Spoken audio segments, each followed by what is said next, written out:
গীতা শাস্ত্র কোন ব্যক্তি বিশেষ, জাতি, বর্গ, পথ, দেশ, কাল অথবা কোন কুরীতিগ্রস্ত সম্প্রদায়ের গ্রন্থ নয়, বরং এই ধর্মশাস্ত্র সর্বলৌকিক এবং সর্বকালিক।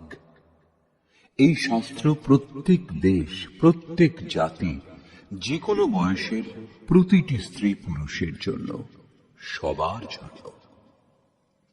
গীতা সম্পূর্ণ মানব জাতির ধর্মশাস্ত্র এবং অত্যন্ত গৌরবের বিষয় যে গীতা আপনারও ধর্মশাস্ত্র।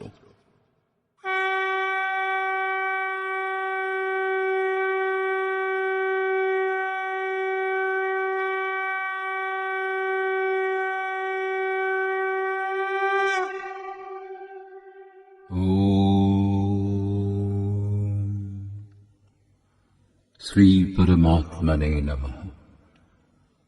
যথার্থ গীতা, শ্রীমদ্ ভগবৎ গীতা, অথ তৃতীয় অধ্যায়। দ্বিতীয় অধ্যায়ে ভগবান শ্রীকৃষ্ণ বলেছেন যে এই বুদ্ধি তোমার জন্য জ্ঞান মার্গের বিষয় বলা হয়েছে। সেই বুদ্ধি কি? এই যে যুদ্ধ করো। এই যুদ্ধে বিজয়ী হলে মহামহিম স্থিতি এবং পরাজয় হলে দেবত্ব লাভ হবে।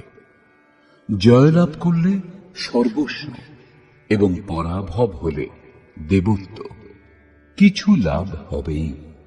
অতএব এই দৃষ্টিতে লাভ লোকসান দুটিতেই কিছু না কিছু লাভ হবে, কিঞ্চিত মাত্র ক্ষতি নেই।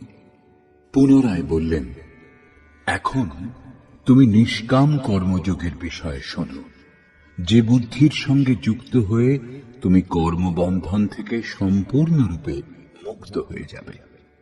পুনরায় এই কর্মের বিশেষত্বের উপর আলোকপাত করলেন। কর্ম করবার সময় সাবধান হতে বললেন এবং ফলের আকাঙ্ক্ষা ত্যাগ করতে বললেন। কামনা শূন্য হয়ে কর্মে প্রবৃত্ত হতে বললেন। বললেন, কর্ম করবার সময় অশ্রদ্ধাও যেন না হয়, তাহলেই তুমি কর্মবন্ধন থেকে মুক্ত হবে। মুক্ত হবে ঠিকই, কিন্তু সে বিষয়ে তোমার অবস্থান সম্বন্ধে তোমার অবহিত থাকার কথা নয়। অতএব অর্জুনের নিষ্কাম কর্মযোগ অপেক্ষা জ্ঞান মার্গই সহজ বলে বোধ হল। তিনি জিজ্ঞাসা করলেন, হে জনার্দন, নিষ্কাম কর্মযোগ অপেক্ষা জ্ঞান মার্গই যদি আপনার বিচারে শ্রেষ্ঠ, তবে কেন আমাকে এই ভয়ঙ্কর কর্মে নিযুক্ত করছেন? এই জিজ্ঞাসা স্বাভাবিক ছিল। মনে করুন, আপনার সম্মুখে দুটি পথ আছে, দুটি একই স্থানে নিয়ে যায়। এখন আপনি যদি যেতে চান, তাহলে নিশ্চয় জিজ্ঞাসা করবেন, উভয়ের মধ্যে সুগম কোনটি? যদি না করেন, তাহলে আপনি পথিক নন। ঠিক এইভাবে অর্জুনও জিজ্ঞাসা করলেন। অর্জুন উবাচ,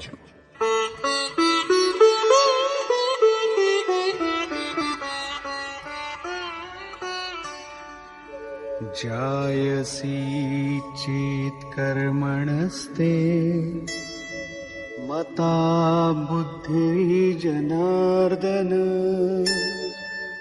तत्किं कर्मणि घोरे मां नियोजयसि केशव। জনগণের প্রতি দয়ালু জনার্দন, যদি নিষ্কাম কর্মযোগ অপেক্ষা জ্ঞানযোগ শ্রেষ্ঠ বলে আপনার অভিমত, তাহলে হে কেশব, আমাকে ভয়ঙ্কর কর্মযোগে কেন নিযুক্ত করছেন? নিষ্কাম কর্মযোগ অর্জুনের ভয়ঙ্কর বলে মনে হল, কারণ এতে কর্মেই তোমার অধিকার আছে, ফলে নয়। কর্ম করবার সময় অশ্রদ্ধাও যেন না হয় এবং নিরন্তর সমর্পণের মধ্যে দিয়ে যোগে দৃষ্টি নিবদ্ধ করে কর্মে প্রবৃত্ত হও। জ্ঞান মার্গে পরাজয় হলে দেবত্ব, জয়লাভ করলে মহামহিম স্থিতি লাভ হবে। লাভ লোকসান স্বয়ং নির্ণয় করে এগিয়ে যেতে হবে। অর্জুনের নিষ্কাম কর্মযোগ অপেক্ষা জ্ঞানযোগ সহজ বলে বোধ হল। সেজন্য তিনি নিবেদন করলেন,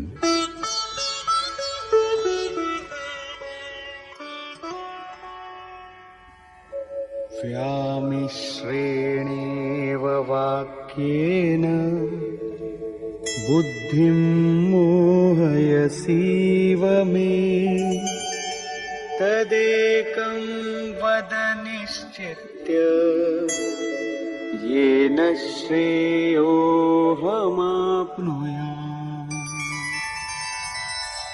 আপনি এই মিশ্রিত বাক্যের দ্বারা আমার বুদ্ধি যেন মুগ্ধ করছেন। আপনি আমার বুদ্ধির মোহ দূর করবার জন্য প্রবৃত্ত হয়েছেন। অতএব উভয়ের একটি আমাকে নিশ্চয় করে বলুন, যার দ্বারা আমি শ্রেয়, পরম কল্যাণ, মোক্ষ লাভ করতে পারি। এই প্রসঙ্গে শ্রীকৃষ্ণ বললেন, শ্রী ভগবান উবাচ, लोकेऽस्मिन् द्विविधा निष्ठा पुरा प्रोक्ता मया नघ ज्ञानयोगेन साङ्ख्यानां कर्मयोगेन योगिनाम्। হে নিষ্পাপ অর্জুন, এই লোকের সত্যানুসন্ধানের দুটি ধারার কথা পূর্বে আমার দ্বারা বলা হয়েছে। পূর্বের অর্থ সত্যযুগ অথবা ত্রেতা যুগ নয়, পরন্তু যা দ্বিতীয় অধ্যায়ে বলে এসেছি। জ্ঞানীগণের জন্য জ্ঞান মার্গ এবং যোগীগণের জন্য নিষ্কাম কর্মযোগ বলা হয়েছে। উভয় মার্গ অনুসারে কর্ম করতে হবে, কর্ম অনিবার্য।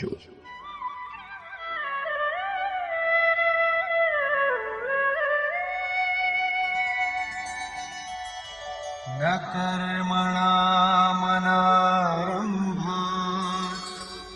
नैष्कर्म्यं पुरुषोऽश्नुते न च सन्न्यसनादेव सिद्धिं समधिगच्छति। অর্জুন, কর্ম আরম্ভ না করে কেউ নৈষ্কর্ম লাভ করতে পারে না, এবং যে ক্রিয়া আরম্ভ করা হয়েছে তা পরিত্যাগ করলেই ভগবৎ প্রাপ্তিরূপ পরম সিদ্ধি লাভ হয় না। এখন তোমার জ্ঞান মার্গ ভালো লাগে অথবা নিষ্কাম কর্ম মার্গ, উভয় মার্গেই কর্ম করতে হবে। প্রায় এই ক্ষেত্রে ভগবৎ পথে লোকে সহজ পথ এবং সুরক্ষা খুঁজতে আরম্ভ করে। কর্মানুষ্ঠান না করেই নিষ্কর্মী হওয়া যায়, যেন এই ধরনের ভুল না হয়। সেই জন্য শ্রীকৃষ্ণ জোর দিলেন যে কর্ম আরম্ভ না করে কেউ নৈষ্কর্ম লাভ করতে পারে না। শুভাশুভ কর্মের শেষ যেখানে, পরম নৈষ্কর্মের সেই স্থিতি কর্ম করেই লাভ করা যায়। সেইরূপ বহু লোকে বলে যে আমরা জ্ঞান মার্গী, জ্ঞান মার্গে কর্ম নেই। এইরূপ বললেই কর্মত্যাগী জ্ঞানী হয় না। যে ক্রিয়া আরম্ভ হয়েছে তা ত্যাগ করলেই কেউ ভগবৎ সাক্ষাৎকার রূপ পরম সিদ্ধি লাভ করে না। কারণ नहि कश्चित् क्षणमपि जातु तिष्ठत्य कर्मकृत् कार्यते ह्यवशः कर्म सर्वः प्रकृतिजैर्गुणैः। কর্ম না করে কোনো পুরুষ ক্ষণমাত্রও থাকতে পারে না, কারণ সকলেই প্রকৃতিজাত গুণত্রয় দ্বারা মোহমুগ্ধ হয়ে কর্ম করে। প্রকৃতি ও প্রকৃতিজাত গুণ যতক্ষণ পর্যন্ত সক্রিয়, ততক্ষণ পর্যন্ত কোনো পুরুষ কর্ম না করে থাকতে পারে না। চতুর্থ অধ্যায়ের 33 ও 37তম শ্লোকে শ্রীকৃষ্ণ বলেছেন, সকল কর্ম জ্ঞানে শেষ হয়, জ্ঞানাগ্নি সমস্ত কর্ম ভস্মসাৎ করে। এখানে বলছেন কর্ম না করে কেউ থাকতে পারে না। তিনি কি বলতে চাইছেন? তার বলবার অর্থ হল যে যজ্ঞ করতে করতে ত্রিগুণাতীত হলে মনের বিলয় এবং সাক্ষাৎকারের সঙ্গে যজ্ঞের পরিণাম লাভ হলে কর্ম শেষ হয়ে যায়। সেই নির্ধারিত ক্রিয়া পূর্ণ হওয়ার আগে কর্ম সম্পূর্ণ হয় না। প্রকৃতির হাত থেকে রেহাই পাওয়া যায় না।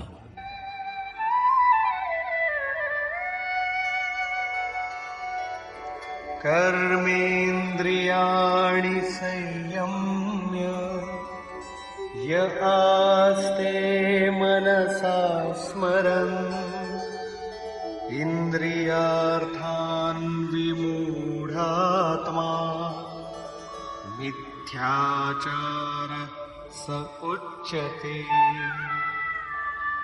তা সত্ত্বেও কিছু মূঢ় ব্যক্তি কর্মেন্দ্রিয়গুলি বলপূর্বক রুদ্ধ করে মনে মনে ইন্দ্রিয়ের ভোগ সমূহ স্মরণ করে। তাদের মিথ্যাচারী, দাম্ভিক বলে, জ্ঞানী বলে না। একথা প্রমাণিত যে কৃষ্ণকালেও এই ধরনের সংস্কার ছিল। লোকে যা করণীয় তা ত্যাগ করে ইন্দ্রিয়গুলি বলপূর্বক রুদ্ধ করে বলে বেড়াত যে আমি জ্ঞানী, আমি পূর্ণ। কিন্তু শ্রীকৃষ্ণ বলছেন যে তারা সকলেই ধূর্ত। জ্ঞান মার্গ ভালো লাগুক অথবা নিষ্কাম কর্মযোগ, উভয় মার্গে কর্ম করতে হবে।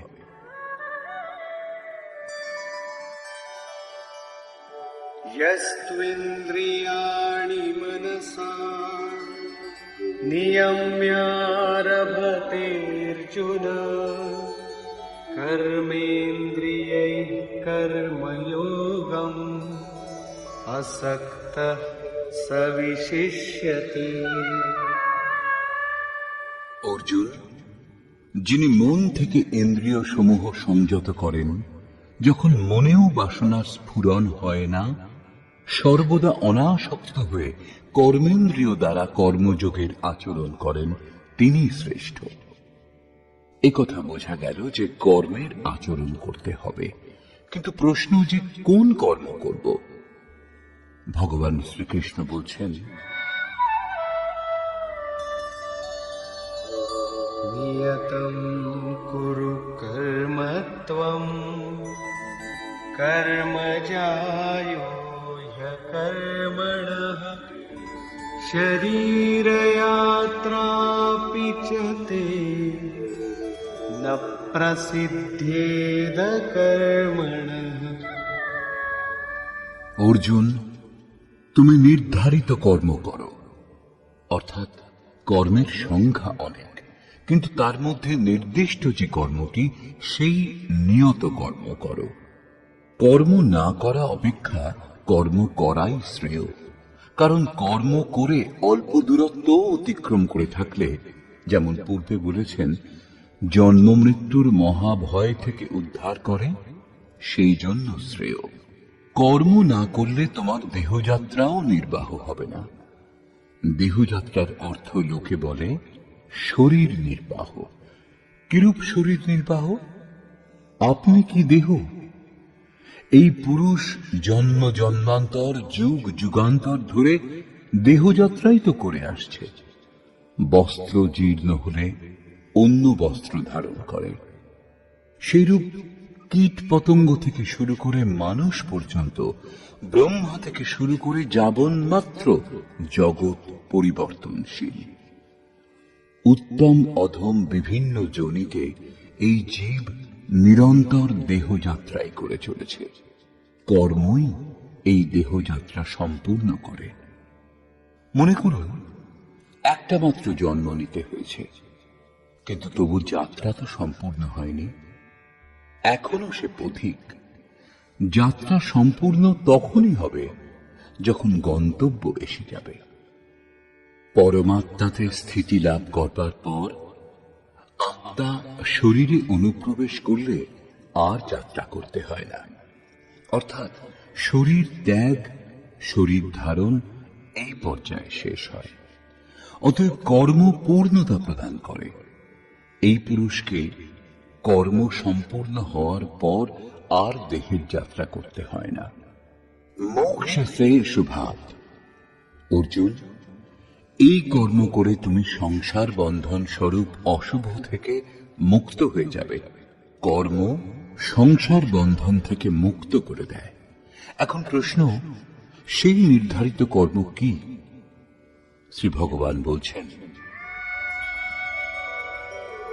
यज्ञार्थात् कर्मणोऽन्यत्र लोकोऽयं कर्मबन्धनः तदर्थं कर्म कौन्तेय मुक्तसङ्गः समाचर।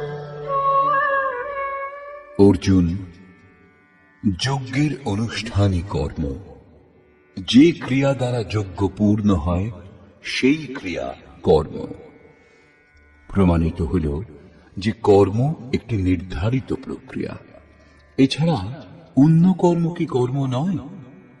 শ্রীকৃষ্ণ বললেন, না, সেসব কর্ম নয়। অন্যত্র লোকয়াম কর্মবন্ধনা। এই যজ্ঞের অনুষ্ঠান ছাড়া জগতে যা কিছু করা, যাতে সারা জগৎ রাত দিন ব্যস্ত, সে সমস্ত এই লোকেরই বন্ধন, কর্ম নয়। কর্ম মোক্ষ শুভাত, অশুভ অর্থাৎ সংসার বন্ধন থেকে মুক্তি প্রদান করে। একমাত্র কর্ম হল যজ্ঞের প্রক্রিয়া। অতএব অর্জুন, সেই যজ্ঞ সম্পূর্ণ করার জন্য সঙ্গদোষ থেকে পৃথক অবস্থান করে উত্তম রূপে কর্মের আচরণ করো। সঙ্গদোষ থেকে পৃথক না হলে এই কর্ম সম্পূর্ণ হয় না। এখন স্পষ্ট হল যে যজ্ঞের অনুষ্ঠানকেই কর্ম বলে। কিন্তু এখানে পুনরায় এক নতুন প্রশ্নের উদয় হল যে সেই যজ্ঞ কি যার অনুষ্ঠান করা হবে?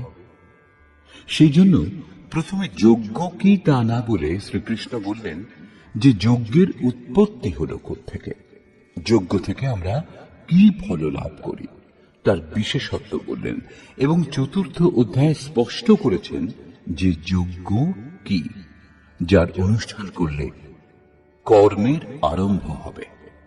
যোগেশ্বর শ্রীকৃষ্ণের বাণীর নিপুণতাতে এটা স্পষ্ট হয় যে যে বিষয়ের বর্ণনা করবেন প্রথমে তিনি তার বিশেষত্বের বর্ণনা করলেন যাতে শ্রদ্ধা জাগে। তারপর তিনি তাতে যে সতর্কতা অবলম্বন করতে হয় তার উপর আলোকপাত করলেন এবং অবশেষে মুখ্য সিদ্ধান্ত প্রতিপাদন করলেন। এখানে স্মরণ রাখা আবশ্যক, শ্রীকৃষ্ণ কর্মের অন্যান্য অঙ্গের উপর আলোকপাত করেছেন যে কর্ম হল নির্ধারিত ক্রিয়া। নির্ধারিত ক্রিয়া ব্যতীত অন্য কর্ম কর্ম নয়।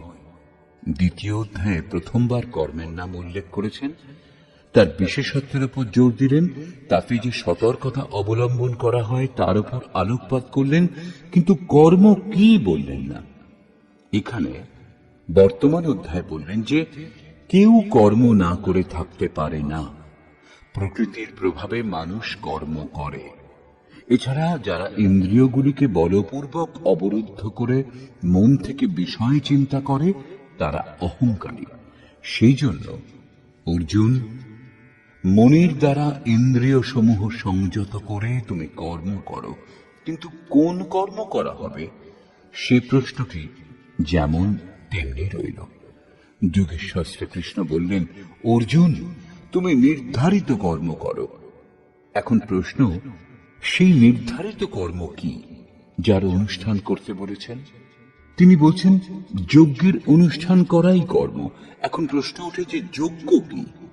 এখানে যজ্ঞের উৎপত্তি এবং বিশেষত্ব পর্যন্ত বলবেন। চতুর্থ অধ্যায়ে যজ্ঞের সম্বন্ধে সুস্পষ্ট ধারণা হবে যার অনুষ্ঠানই কর্ম। গীতা শাস্ত্র বোঝার চাবিকাঠি হল কর্মের এই পরিভাষা। যজ্ঞ ছাড়া সবকিছু করে সংসারী লোকেরা। কেউ চাষ করে, কেউ ব্যবসা, কেউ উচ্চ পদে প্রতিষ্ঠিত, কেউ সেবক, কেউ বা নিজেকে বুদ্ধিজীবী বলে, কেউ বলে শ্রমিক। কেউ সমাজ সেবাকে, কেউ দেশ সেবাকে কর্ম বলে মনে করে।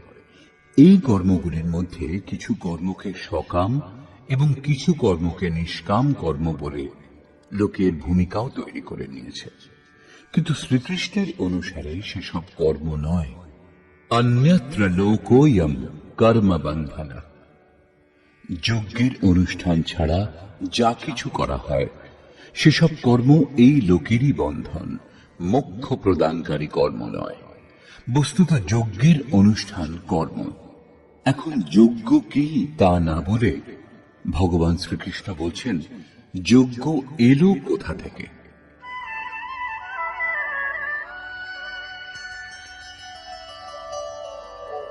सह यज्ञा प्रजा सृष्ट्वा पुरोवाच प्रजापतिः अनेन प्रसविष्यध्वम् ईशवोस्त्विष्टकामधु। প্রজাপতি ব্রহ্মা কল্পারম্ভে যজ্ঞের সঙ্গে প্রজা সৃষ্টি করে বলেছিলেন, এই যজ্ঞ দ্বারা তোমরা বৃদ্ধি প্রাপ্ত হও। এই যজ্ঞ তোমাদের ইষ্টকামধুক, যাতে অনিষ্ট না হয়, অবিনাশী ইষ্ট সম্বন্ধীয় কামনা পূর্ণ করুক।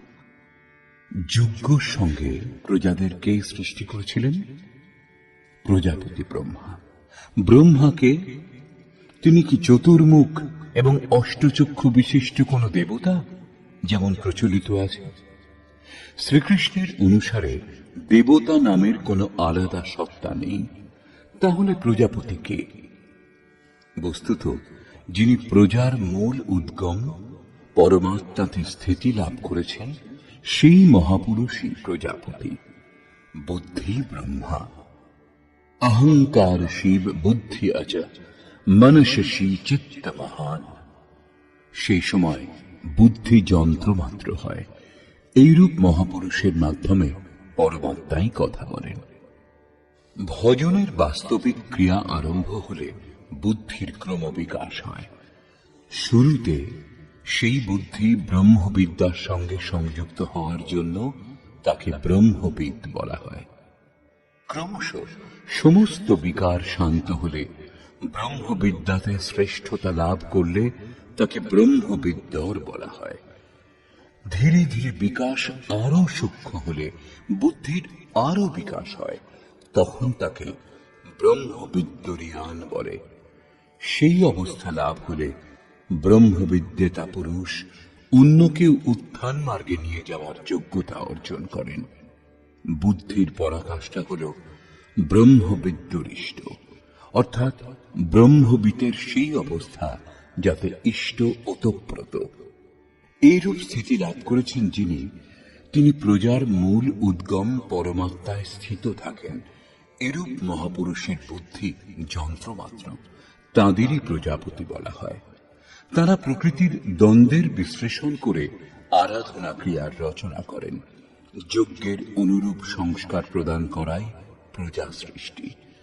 এর পূর্বে সমাজ অচৈতন্য এবং অব্যবস্থিত অবস্থাতে থাকে। যজ্ঞের অনুরূপ এদের গড়ে তোলাই হল সৃষ্টি, অর্থাৎ সুসজ্জিত করা। এইরূপ মহাপুরুষ সৃষ্টির আরম্ভে যজ্ঞের সঙ্গে প্রজার সৃষ্টি করেছেন। কল্প রোগ মুক্ত করে, বৈদ্য কল্প প্রদান করেন, আবার কেউ কায়া কল্প করে। এটা অবশ্য শরীরের ক্ষণিক কল্প।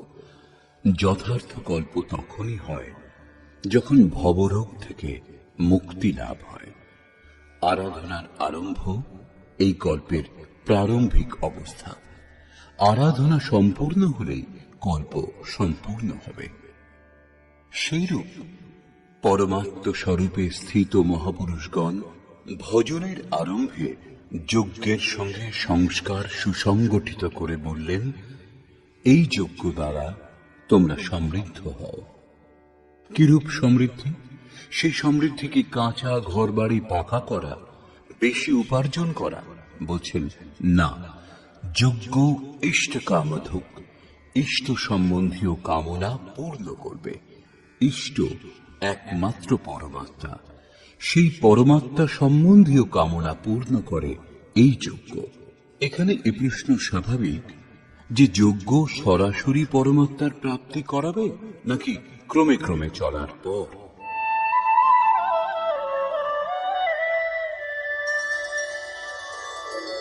देवान् भावयतानेन ते देवा भावयन्तु वः परस्परं भावयन्तः श्रेयः परमवाप्स्यति। এই যজ্ঞ দ্বারা দেবতাগণের উন্নতি করো, অর্থাৎ দৈবী সম্পদের বৃদ্ধি করো, সেই দেবতাগণও তোমাদের উন্নত করবেন। এইরূপ পরস্পরের উন্নতি দ্বারা পরম শ্রেয়, যার পর কিছু লাভ করা বাকি থাকবে না, এইরূপ পরম কল্যাণ লাভ করবে। যেমন যেমন আমরা যজ্ঞের অনুষ্ঠান করব, পরে যজ্ঞের অর্থ আরাধনার বিধি হবে, তেমন তেমন হৃদয়ে দৈবী সম্পদ অর্জন হতে থাকবে। পরম দেব এক পরমাত্মা, সেই পরম দেবের স্থিতি লাভ করতে সাহায্য করে যে সম্পদ, অন্তঃকরণে যে সজাতীয় প্রবৃত্তি বিদ্যমান, সেই সজাতীয় প্রবৃত্তি সমূহই দৈবী সম্পদ। কারণ এদের সাহায্যেই পরম দেবের প্রাপ্তি হয়, সেজন্য দৈবী সম্পদ বলা হয়। বাহ্য জগতের দেবতা পাথর জল নয়, যেমন দুঃখে কল্পনা করে। যোগেশ্বর শ্রীকৃষ্ণের বাণীতে তাদের অস্তিত্ব নেই। তিনি আরো বলছেন,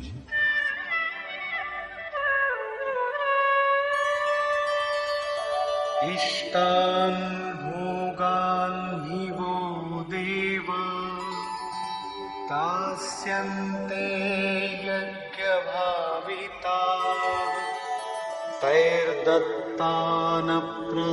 तैर्दत्तानप्रदायेभ्यो यो भुङ्क्तेस्तेन एव सः। যজ্ঞ দ্বারা সংবর্ধিত দেবতাগণ অর্থাৎ দৈবী সম্পদ আপনাকে ইষ্টান ভোগান হি দাস্যন্তে, ইষ্ট অর্থাৎ আরাধ্য সম্বন্ধীয় ভোগ প্রদান করবেন, অন্য কিছু নয়। তাই দত্তান, তিনি একমাত্র দাতা, ইষ্ট লাভের অন্য কোনো বিকল্প নেই। এই দৈবী গুণসমূহকে সংবর্ধন না করে যিনি এই স্থিতি ভোগ করেন, তিনি নিশ্চয়ই চোর। যখন লাভ হয়নি তখন তিনি কি উপভোগ করবেন? কিন্তু বলেন অবশ্যই আমি পূর্ণ তত্ত্বদর্শী।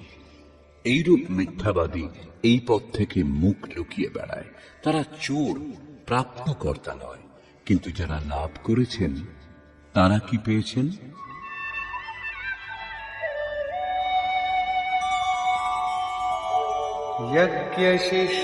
यज्ञशिष्टाशिनः सन्तो मुच्यन्ते सर्वकिल्बिषैः भुञ्जते ते त्वघं पापा ये पचन्त्यात्मकारणात्।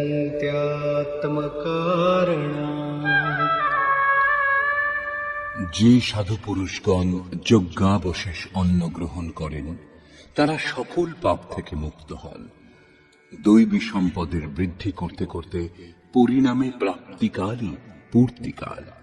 যজ্ঞ সম্পূর্ণ হয় যখন, তখন অবশিষ্ট যিনি থাকেন তিনি হলেন ব্রহ্ম। সেই ব্রহ্মই আবার অন্ন। একেই শ্রীকৃষ্ণ অন্যভাবে বললেন, যজ্ঞ শিষ্টামৃত ভুজো ইয়ান্তি ব্রহ্ম সনাতনম। যজ্ঞ যার সৃষ্টি করে, সেই অসন যিনি গ্রহণ করেন তিনি ব্রহ্মে লীন হন। এখানে তিনি বলছেন, যজ্ঞাবশেষ অসন ব্রহ্ম বীজুষ যিনি পান করেন তিনি সকল পাপ থেকে মুক্ত হন। সাধু ব্যক্তি মুক্ত হন, কিন্তু পাপী যারা, তারা মোহজাত দেহের পোষণের জন্যই অন্ন পাক করে, পাপান্ন গ্রহণ করে। তারা ভজন করে, আরাধনা বুঝে অগ্রসরও হয়, কিন্তু পরিবর্তে কিছু কামনা করে। আত্মকারণাৎ দেহের এবং এই দেহের সম্বন্ধীয়দের কিছু লাভ হোক, তারা নিশ্চয়ই লাভ করবে, কিন্তু তা ভোগ করবার পর নিজেকে তারা সেখানেই দেখতে পাবে যেখান থেকে ভোজন আরম্ভ করেছিল। এর থেকে বেশি ক্ষতি কি হতে পারে? যখন এই দেহটাই নশ্বর, তখন এর সুখ ভোগ কতদিন? তারা আরাধনা করে, কিন্তু পরিবর্তে পাপ গ্রহণ করে। পালটি সুধাতে সঠ বিশদেহি, তা নষ্ট হবে না ঠিক, কিন্তু এগিয়েও যাবে না। সেই জন্য শ্রীকৃষ্ণ নিষ্কাম হয়ে কর্ম অর্থাৎ ভজন করবার উপর জোর দিলেন। এখন পর্যন্ত শ্রীকৃষ্ণ বলেছেন যে যজ্ঞ পরম শ্রেয় প্রদান করে এবং মহাপুরুষই তার রচনা করেন। কিন্তু মহাপুরুষ প্রজা রচনার জন্য কেন প্রবৃত্ত হন, এ সম্বন্ধে বলছেন,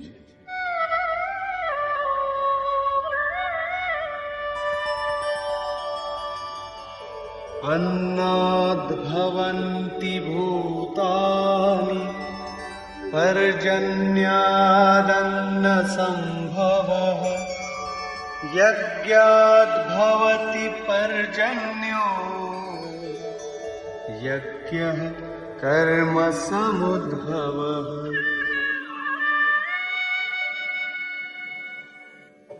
कर्म ब्रह्मोद्भवं विद्धि ब्रह्माक्षरसमुद्भवम् तस्मात् सर्वगतं ब्रह्म नित्यं यज्ञे प्रतिष्ठितम्। অন্ন থেকে সমস্ত প্রাণী উৎপন্ন হয়। অন্নং ব্রহ্মেতি জানাত, পরমাত্মাই অন্ন। সেই ব্রহ্ম পীযূষকেই উদ্দেশ্য করে প্রাণীগণ যজ্ঞের দিকে অগ্রসর হয়। বৃষ্টি থেকে অন্নের উৎপত্তি হয়। মেঘ থেকে যে বৃষ্টি হয় তা নয়, পরন্তু কৃপা বৃষ্টি। পূর্ব সঞ্চিত যজ্ঞ কর্মই এই জন্মে যেখানে সাধনাতে ব্যবধান উৎপন্ন হয়েছিল, সেখানেই ইষ্ট কৃপারূপে বর্ষিত হয়। আজকের আরাধনা কাল কৃপারূপে লাভ হবে, সেই জন্য যজ্ঞ দ্বারা বৃষ্টি হয়। স্বাহা উচ্চারণ এবং তিল জবের আহুতি মাত্র দিলেই যদি বর্ষা হতো, তাহলে বিশ্বের অধিকাংশ মরুভূমি অনুর্বর কেন রয়েছে? উর্বর হয়ে থাকত।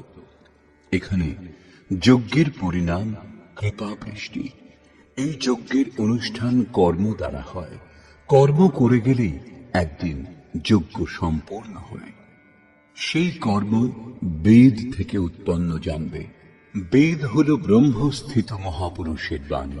যে তত্ত্ব অবেদিত, তার প্রত্যক্ষ অনুভূতির নাম বেদ। কিছু শ্লোক সংগ্রহ নয়। বেদ অবিনাশী পরমাত্মা থেকে উৎপন্ন হয়েছে জানবে। এ কথা মহাত্মাগণ বলেছেন, কিন্তু তাঁরা এবং পরমাত্মা ভিন্ন নন। তাঁদের মাধ্যমে অবিনাশী পরমাত্মাই কথা বলেন। সেই জন্যই বেদকে অপৌরুষেয় বলা হয়। মহাপুরুষগণ বেদ পেলেন কোথা থেকে? অবিনাশী পরমাত্মা থেকে বেদের জন্ম হয়েছে। সেই মহাপুরুষগণ, এবং তিনি অভিন্ন, তাঁরা যন্ত্র মাত্র। সেই জন্য তাঁদের মাধ্যমে পরমাত্মাই কথা বলেন। কারণ যজ্ঞের অনুষ্ঠান করে যখন মন নিরুদ্ধ হয়, তখনই পরমাত্মাকে জানা যায়। সেই জন্য সর্বব্যাপী পরম অক্ষর পরমাত্মা সর্বদা যজ্ঞেই প্রতিষ্ঠিত।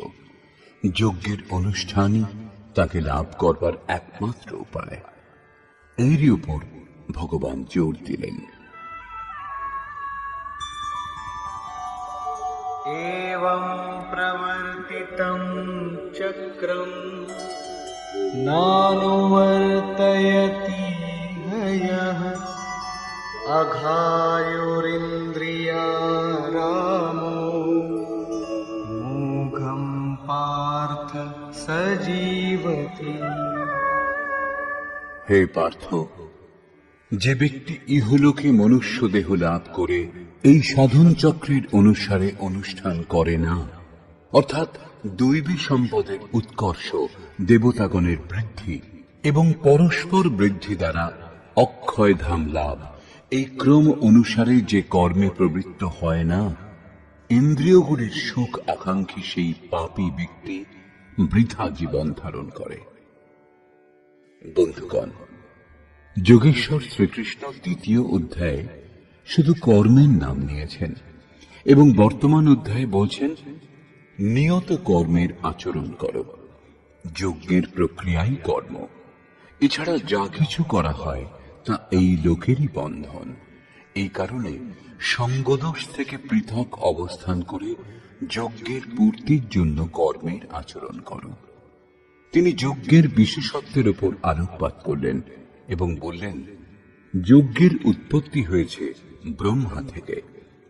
প্রজা অন্যকে উদ্দেশ্য করে যজ্ঞে প্রবৃত্ত হয়। যজ্ঞ কর্ম থেকে এবং কর্ম অপৌরুষেয় বেদ থেকে উৎপন্ন হয়েছে। বেদ মন্ত্রগুলির দ্রষ্টা মহাপুরুষগণ ছিলেন। তাদের পুরুষকার বিলীন হয়ে গিয়েছিল।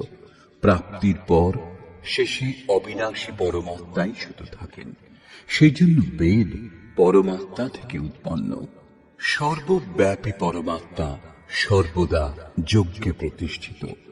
এই সাধন চক্র অনুসারে যে আচরণ করে না, সেই পাপী ব্যক্তি ইন্দ্রিয় সমূহের সুখ আকাঙ্ক্ষী ব্যর্থই জীবন ধারণ করে। অর্থাৎ যজ্ঞ এমন বিধি যাতে ইন্দ্রিয়গুলির বিশ্রাম নেই, পরন্তু অক্ষয় সুখ বিদ্যমান। ইন্দ্রিয়গুলিকে সংযম করে এর আচরণ করবার বিধান। ইন্দ্রিয় সমূহের সুখ আকাঙ্ক্ষী যারা, তারা পাপী। এখনো শ্রীকৃষ্ণ বলছেন না যজ্ঞ কি, কিন্তু এই যজ্ঞ কি সারা জীবন করে যেতে হবে? কখনো কি সম্পূর্ণ হবে? এই প্রসঙ্গে যোগেশ্বর বলছেন,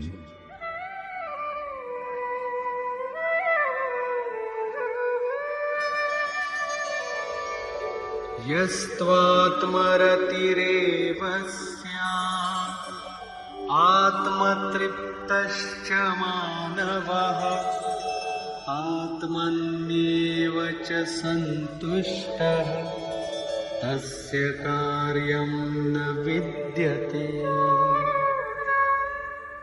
কিন্তু যে ব্যক্তি আত্মাতেই প্রীত, আত্মাতেই তৃপ্ত এবং আত্মাতেই সন্তুষ্ট, তার জন্য কোনো কর্তব্য বাকি থাকে না। এই হল লক্ষ্য। যখন অব্যক্ত, সনাতন, অবিনাশী আত্মতত্ত্ব লাভ হয়ে যায়, তখন আর কার অনুসন্ধান করা হবে? এরূপ পুরুষের কর্মের, আরাধনার প্রয়োজন হয় না। আত্মা ও পরমাত্মা একে অন্যের পর্যায়ভুক্ত। পুনরায় এর বর্ণনা করলেন, नैव तस्य कृतेनार्थो नाकृतेनेह कश्चन न चास्य सर्वभूतेषु कश्चिदर्थव्यपाश्रयः। এই সংসারে সেই পুরুষের কর্ম করেও কোনো লাভ নেই এবং কর্ম না করলেও কোনো লোকসান নেই। কিন্তু আত্মতত্ত্ব লাভ হওয়ার পূর্বে এর প্রয়োজন ছিল। তার সমগ্র প্রাণী জগতের সঙ্গে কোনো স্বার্থ সম্বন্ধ থাকে না। আত্মাই শাশ্বত, সনাতন, অব্যক্ত, অপরিবর্তনশীল ও অক্ষয়। যখন আত্মা লাভ হয়ে গেছে এবং তাতেই সন্তুষ্ট, তাতেই তৃপ্ত, তাতেই ওতপ্রোত এবং স্থিত আছেন, যখন এর থেকে শ্রেষ্ঠ কোনো সত্তা নেই, তখন কার খোঁজ করা হবে? কি লাভ হবে? সেই পুরুষের কর্ম ত্যাগ করলেও কোনো ক্ষতি নেই, কারণ বিকারের চিহ্ন যে চিত্তে পড়ে, সেই চিত্তই বিলুপ্ত হয়ে গেছে। তার সকল ভূতে, বাহ্য জগতে এবং আন্তরিক সংকল্পের স্তরে কোনো উদ্দেশ্য থাকে না। সব থেকে বড় উদ্দেশ্য ছিল পরমাত্মাকে লাভ করা। যখন তাকে লাভ করেছেন, তখন অন্য কারুকে তার কি প্রয়োজন?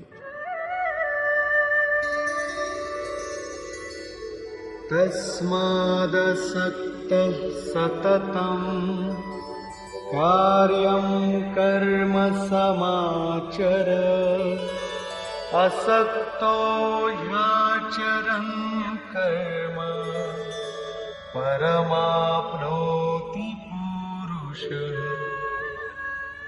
সেই স্থিতি লাভ করবার জন্য তুমি অনাসক্ত হয়ে নিরন্তর কার্যম কর্ম, করণীয় যে কর্ম উত্তম রূপে সেই কর্মের অনুষ্ঠান করো। কারণ অনাসক্ত পুরুষ কর্মের অনুষ্ঠান করে পরমাত্মাকে লাভ করেন। নিয়ত কর্ম, কার্যম কর্ম এক। কর্মের প্রেরণা দিয়ে তিনি বললেন,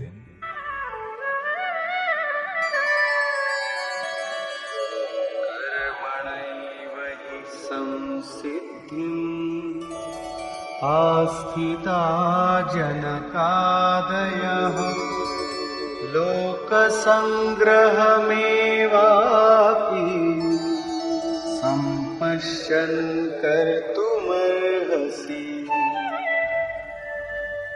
জনকের তাৎপর্য রাজা জনক নয়, জনক জন্মদাতাকে বলে। যোগী জনক আপনার স্বরূপকে জন্ম দেয়, প্রকট করে। যোগ সংযুক্ত প্রত্যেক মহাপুরুষ জনক। এরূপ যোগ সংযুক্ত বহু ঋষি জনকাদয়, জনক ইত্যাদি জ্ঞানী মহাপুরুষও কর্মণা এব হি সংসিদ্ধিম, কর্ম করেই পরম সিদ্ধি লাভ করেছেন। পরম সিদ্ধির অর্থ হল পরম তত্ত্ব পরমাত্মাকে লাভ করা। প্রাচীনকালে জনক ইত্যাদি যত মহর্ষি হয়েছেন এই কার্যম কর্মের দ্বারা, যা যজ্ঞের প্রক্রিয়া, এই কর্ম করেই সমসিদ্ধি পরম সিদ্ধি লাভ করেছেন। কিন্তু লাভ করবার পর তারাও লোক সংগ্রহের জন্য কর্ম করেন, লোক কল্যাণের জন্য কর্ম করেন। অতএব তুমি প্রাপ্তির পর লোকনায়ক হওয়ার জন্য কর্ম করবার উপযুক্ত। কেন?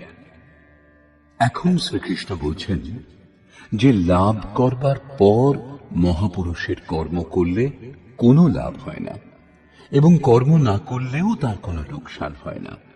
কিন্তু লোক সংগ্রহ, লোকহিতের জন্য তারা উত্তম রূপে কর্মের অনুষ্ঠান করেন।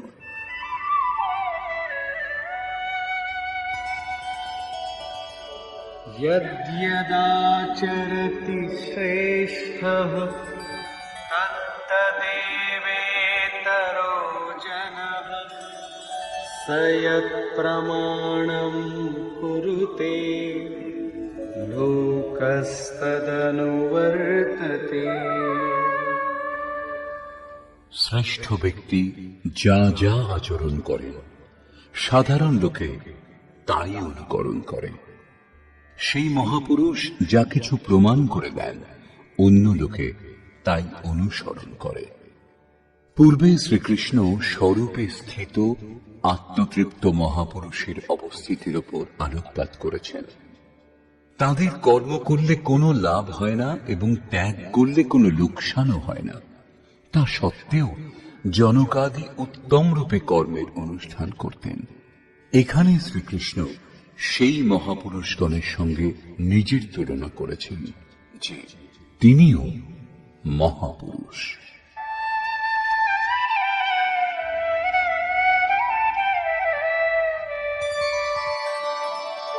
न मे पार्थास्ति कर्तव्यम् त्रिषु लोकेषु किञ्चन नानवाप्तमवाप्तव्यम् वर्त एव च कर्मणि। হে পার্থ, তিন লোকে আমার কোনো কর্তব্য কর্ম নেই। পূর্বে বলেছেন সেই মহাপুরুষের সর্বভূতের প্রতি কোনো কর্তব্য নেই। এখানে বলছেন তিন লোকে আমার কোনো কর্তব্য বাকি নেই এবং লাভের যোগ্য বস্তু কিঞ্চিত মাত্র লাভ করতে বাকি নেই। তা সত্ত্বেও আমি উত্তম প্রকার কর্মের আচরণ করি। কেন? यदि ह्यहं न वर्तेयम् जातु कर्मण्यतन्द्रितः मम वर्त्मानुवर्तन्ते मनुष्याः पार्थ सर्वशः। কারণ যদি আমি সাবধান হয়ে কর্ম না করি তাহলে মনুষ্যগণ আমার অবলম্বিত পথেরই অনুগামী হবে। তাহলে আপনার অনুকরণ কি খারাপ? শ্রীকৃষ্ণ বললেন, হ্যাঁ। উৎসীদেয়ুরিমে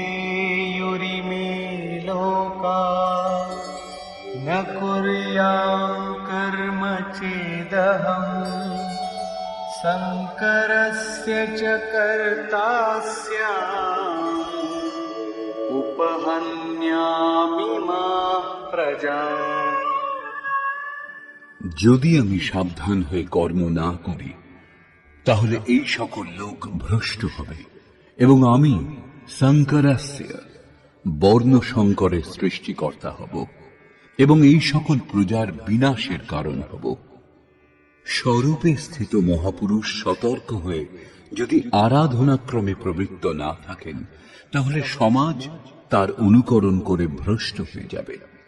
তিনি না করলেও তার কোনো লোকসান নেই, কারণ তিনি আরাধনা সম্পূর্ণ করে নিবৃত্ত হয়েছেন। কিন্তু সমাজ তো এখনো আরাধনা আরম্ভই করেনি। অনুগামীদের পথ প্রদর্শনের জন্যই মহাপুরুষ কর্ম করেন, আমিও করি। অর্থাৎ শ্রীকৃষ্ণ মহাপুরুষ ছিলেন, বৈকুণ্ঠ থেকে আবির্ভূত কোনো অবতার নন। তিনি বললেন, মহাপুরুষ লোককল্যাণের জন্য কর্ম করেন, আমিও করি। আমি যদি না করি তাহলে মানুষ আদর্শভ্রষ্ট হবে, সকলেই কর্ম ত্যাগ করবে। মন বড় চঞ্চল, সবকিছু পেতে চায়, কেবল ভজন করতে চায় না। স্বরূপস্থ মহাপুরুষ যদি কর্ম না করেন তবে তাকে দেখে অনুগামীগণও কর্ম ত্যাগ করবে, অজুহাত দেখাবে যে ইনি তো ভজন করেন না, পান খান, সুগন্ধ দ্রব্য ব্যবহার করেন, সামান্য জনের মতো কথা বলেন, তবুও একে মহাপুরুষ বলে সমাদর করা হয়।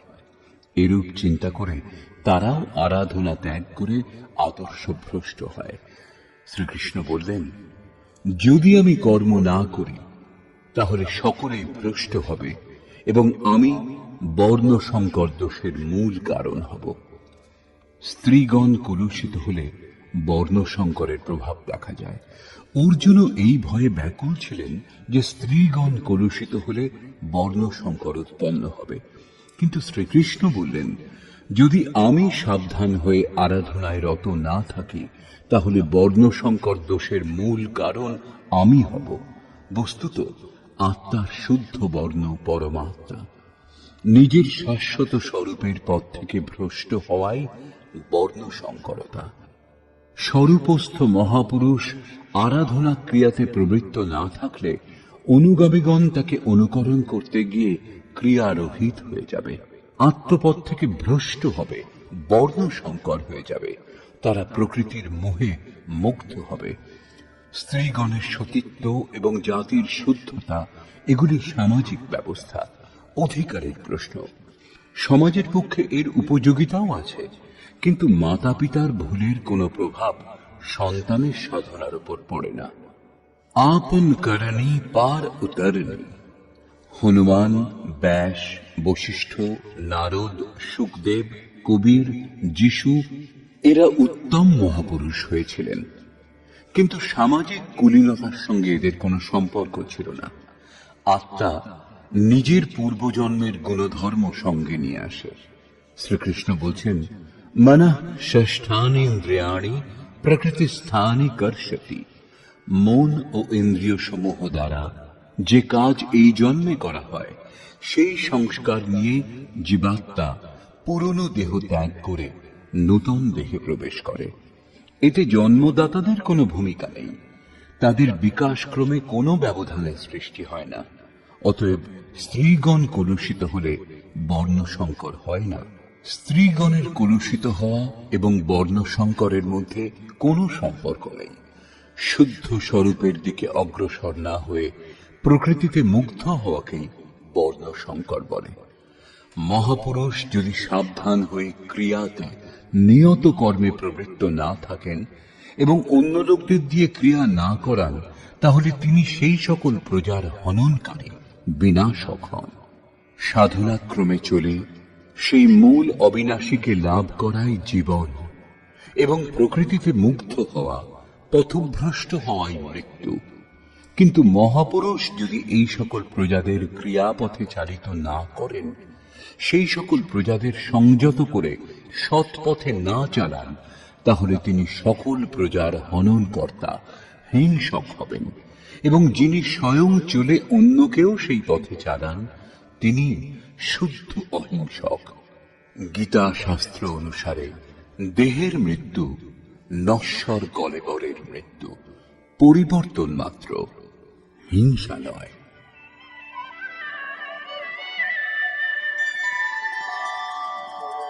सक्ता कर्मण्य विद्वांसो यथा कुर्वन्ति भारत कुर्याद् विद्वांस्तथा सक्तः चिकीर्षुर्लोकसंग्रहम्।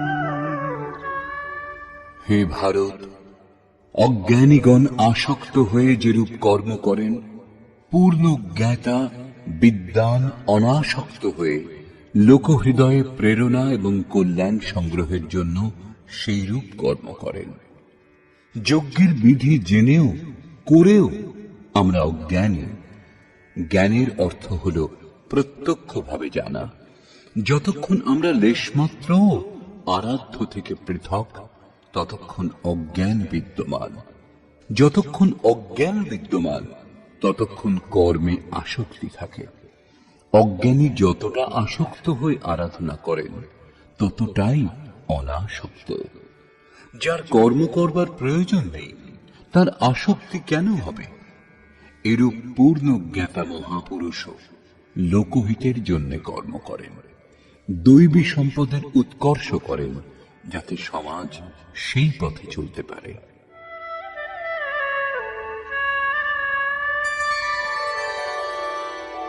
न बुद्धिभेदं जनयेद् अज्ञानां कर्मसङ्गिनां जोषयेत् सर्वकर्माणि विद्वान् युक्तः समाचरन्।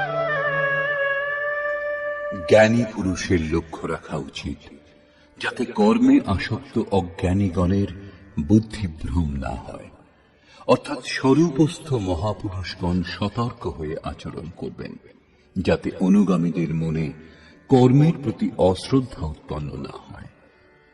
পরমাত্ম তত্ত্বের সঙ্গে সংযুক্ত মহাপুরুষের উচিত স্বয়ং উত্তম রূপে নির্ধারিত কর্ম করে তাদেরও সেই কর্ম করবার জন্য প্রেরণা দান। এই কারণেই চিত্রকূট অনসূয়া আশ্রমে পূজ্য মহারাজজি বৃদ্ধাবস্থাতেও রাত 2টায় উঠতেন এবং রাত 3টে আশ্রমবাসী সাধকদের ডেকে তুলে বলতেন, মাটির পুতুলরা ওঠো সবাই।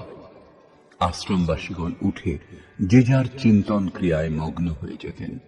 তখন তিনি কিছুক্ষণ গড়িয়ে পুনরায় উঠে বসতেন এবং বলতেন, তোমরা মনে চিন্তা করো যে মহারাজজি শুয়ে আছেন, কিন্তু আমি ঘুমাই না, শ্বাস প্রশ্বাস ক্রিয়ায় রত আছি। এখন বৃদ্ধাবস্থা, বসতে কষ্ট হয়, তাই আমি পড়ে থাকি। কিন্তু তোমাদের তো স্থির ও সোজা হয়ে বসে চিন্তন করা উচিত। যতক্ষণ তৈলধারার মতো শ্বাস প্রশ্বাস ক্রমাগত না পড়ে, লক্ষ্য রাখবে যেন ক্রমভঙ্গ না হয়।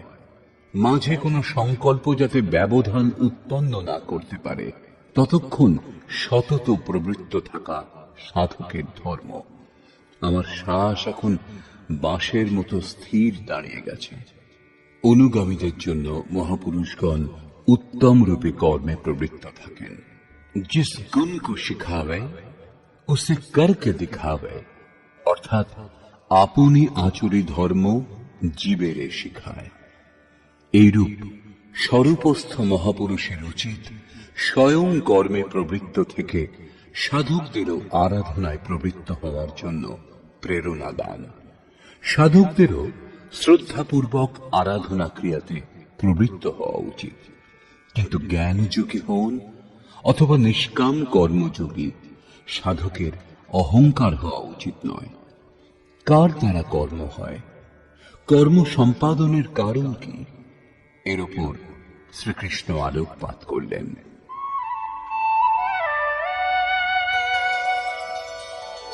প্রকৃতি ক্রিয়মাণানি গুণৈঃ কর্মাণি সর্বশঃ অহংকার বিমূঢ়াত্মা কর্তাহমিতি মন্যতে।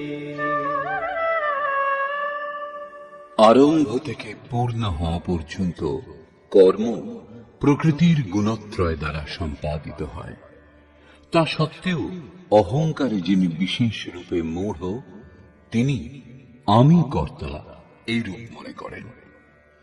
এই কথা কিরূপে স্বীকার করা হবে যে আরাধনা প্রকৃতির গুণে হয়? এটা কে দেখেছেন? এই প্রসঙ্গে বলছেন, তত্ত্ববিত্তু মহাবাহো গুণকর্ম বিভাগয়োঃ গুণা গুণেষু বর্তন্তে ইতি মত্ত্বা ন সজ্জতে। হে মহাবাহ, গুণবিভাগ এবং কর্মবিভাগকে তত্ত্ববিদ পরম তত্ত্ব পরমাত্মার সম্যক জ্ঞান বিশিষ্ট মহাপুরুষগণ দেখেছেন এবং সম্পূর্ণ গুণ সমূহে বর্তিত। এরূপ চিন্তা করে তারা গুণ এবং কর্মের কর্তৃত্বে আসক্ত হন না। এখানে তত্ত্বের অর্থ পরম তত্ত্ব পরমাত্মা, 5টা অথবা 25টা তত্ত্ব নয়, লোকে যেমন কল্পনা করে থাকে। যোগেশ্বর শ্রীকৃষ্ণের বাণীতে তত্ত্ব একমাত্র পরমাত্মা, অন্য কোনো তত্ত্ব নেই। গুণাতীত হয়ে পরম তত্ত্ব পরমাত্মায় স্থিত মহাপুরুষ গুণের অনুসারে কর্মগুলির বিভাজন দেখতে পান। তামসিক গুণের প্রভাবে আলস্য, নিদ্রা, প্রমাদ, কর্মে প্রবৃত্ত না হওয়ার স্বভাব দেখা যায়। রাজসিক গুণের প্রভাবে আরাধনা থেকে সরে না আসার স্বভাব, শৌর্য এবং স্বামী ভাব দেখা যায়। সাত্ত্বিক গুণ কার্যরত হলে ধ্যান, সমাধি, অনুভবে উপলব্ধি, নিরন্তর চিন্তন, সরল স্বভাব হয়। গুণ পরিবর্তনশীল। প্রত্যক্ষদর্শী জ্ঞানী বুঝতে পারেন গুণ অনুসারে কর্মের উৎকর্ষ অপকর্ষ হয়। গুণ নিজের কর্ম করিয়ে নেয়, অর্থাৎ গুণ গুণে বর্তিত হয়। এরূপ চিন্তা করে প্রত্যক্ষ দ্রষ্টা কর্মে আসক্ত হন না। কিন্তু যিনি গুণের অতীত হতে পারেননি, এখনো পথিক, তাকে কর্মে আসক্ত থাকতে হবে। সেই জন্য বললেন, প্রকৃতির গুণ সম্মূঢ়াঃ সজ্জন্তে গুণ কর্মসু তান কৃৎস্নবিদো মন্দান কৃৎস্নবিন্ন বিচালয়েৎ। প্রকৃতির গুণের দ্বারা মুগ্ধ পুরুষগণ কর্মে ক্রমশ নির্মল গুণের উন্নতি দেখে তাতে আসক্ত হন। সেই অসম্পূর্ণ জ্ঞান বিশিষ্ট মন্দান শিথিল চেষ্টা যাদের, তাদের উত্তম জ্ঞান সম্পন্ন জ্ঞানী পুরুষ চালিত করবেন না, তাদের হতোৎসাহ করবেন না, উৎসাহ দেবেন। কারণ কর্ম করেই পরম নৈষ্কর্ম স্থিতি লাভ হবে। নিজের শক্তি ও স্থিতি বুঝে কর্মে প্রবৃত্ত জ্ঞানমার্গী সাধকের উচিত গুণের প্রভাবে কর্মের আচরণ হচ্ছে বলে যেন মনে করেন। নিজেকে কর্তা ভেবে অহংকারী যেন না হয়ে যান।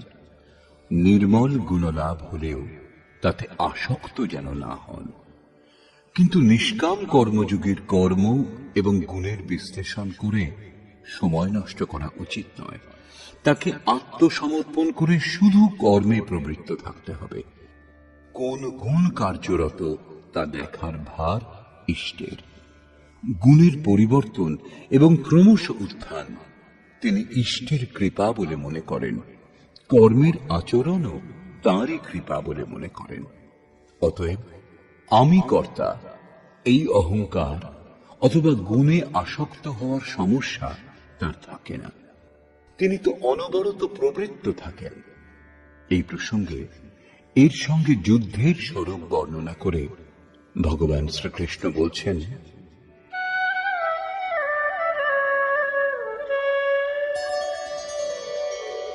मयि सर्वाणि कर्माणि सन्न्यस्याध्यात्मचेतसा निराशीर्निर्ममो भूत्वा युध्यस्व विगतज्वरः।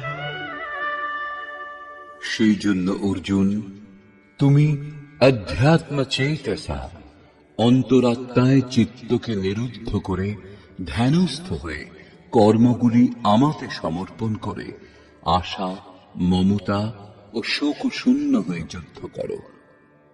যখন চিত্ত ধ্যানস্থ, লেশমাত্র কিছু পাওয়ার আশা নেই, কর্মের প্রতি আসক্তি নেই, অসফলতার সন্তাপ নেই, তখন সেই পুরুষ যুদ্ধ কি করবেন? যখন চারিদিক থেকে চিত্ত সংযত হয়ে হৃদয় দেশে নিরুদ্ধ হয়ে আসছে, তখন সেই পুরুষ যুদ্ধ করতে যাবেন কেন? কার সঙ্গে যুদ্ধ করবেন? সে স্থানে কে বা আছে? বাস্তবে যখন আপনি ধ্যান করতে আরম্ভ করবেন, তখনই যুদ্ধের আসল স্বরূপ আপনি বুঝতে পারবেন। কাম, ক্রোধ, রাগ, দেশ, আশা, তৃষ্ণা ইত্যাদি বিকার সমূহ বিজাতীয় প্রবৃত্তিগুলি যাদের কুরু বলা হয়, এরা সংসারে যাতে প্রবৃত্তি হয় তারই চেষ্টা করবে, বিঘ্নরূপে ভয়ঙ্কর আক্রমণ করবে। এদের সঙ্গে সংঘর্ষের নামই যুদ্ধ। একে অতিক্রম করে যাওয়াই হল বাস্তবিক যুদ্ধ। এদের নিশ্চিহ্ন করে অন্তরাত্মায় মনকে স্থির করা, ধ্যানস্থ হওয়াই যথার্থ যুদ্ধ। এর ওপর পুনরায় জোর দিলেন।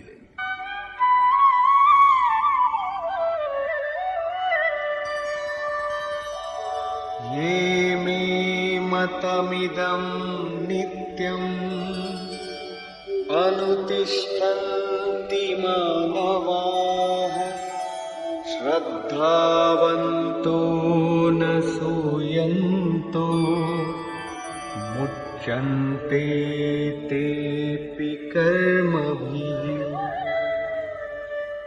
অর্জুন, যারা দোষ ও দৃষ্টি শূন্য হয়ে শ্রদ্ধাবান আত্মসমর্পণের সঙ্গে আমার এই মতের সর্বদা অনুষ্ঠান করেন যে যুদ্ধ করো, তারা সকল কর্ম থেকে মুক্ত হন।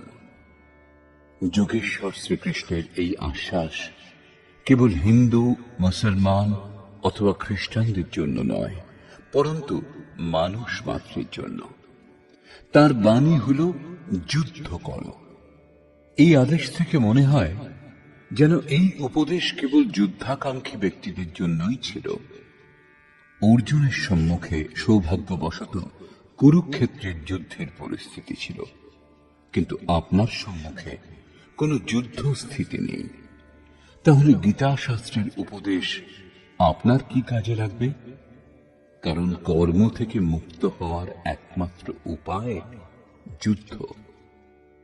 এটা তাদের জন্য বিবৃত করা হয়েছে, বাস্তবে কিন্তু তা নয়। বস্তুত এটা অন্তর্দেশের যুদ্ধ, ক্ষেত্র এবং ক্ষেত্রজ্ঞের, বিদ্যা এবং অবিদ্যার, ধর্মক্ষেত্র এবং কুরুক্ষেত্রের সংঘর্ষ। আপনি যেমন যেমন ধ্যানে চিত্তকে নিরুদ্ধ করবার চেষ্টা করবেন, তেমন তেমন বিজাতীয় প্রবৃত্তিগুলি বিঘ্নরূপে ভয়ঙ্করভাবে আক্রমণ করবে। তাদের শান্ত করে চিত্তকে নিরুদ্ধ করার চেষ্টাই যুদ্ধ। যিনি দোষ দৃষ্টি মুক্ত হয়ে শ্রদ্ধাপূর্বক এই যুদ্ধে প্রবৃত্ত হন, তিনি কর্মবন্ধন থেকে, বারবার আসা যাওয়া থেকে সম্পূর্ণরূপে মুক্ত হয়ে যান। যারা এই যুদ্ধে প্রবৃত্ত হয় না, তাদের কোন গতি হয়? এ প্রসঙ্গে বলছেন, ये त्वेतदभ्यसूयन्तो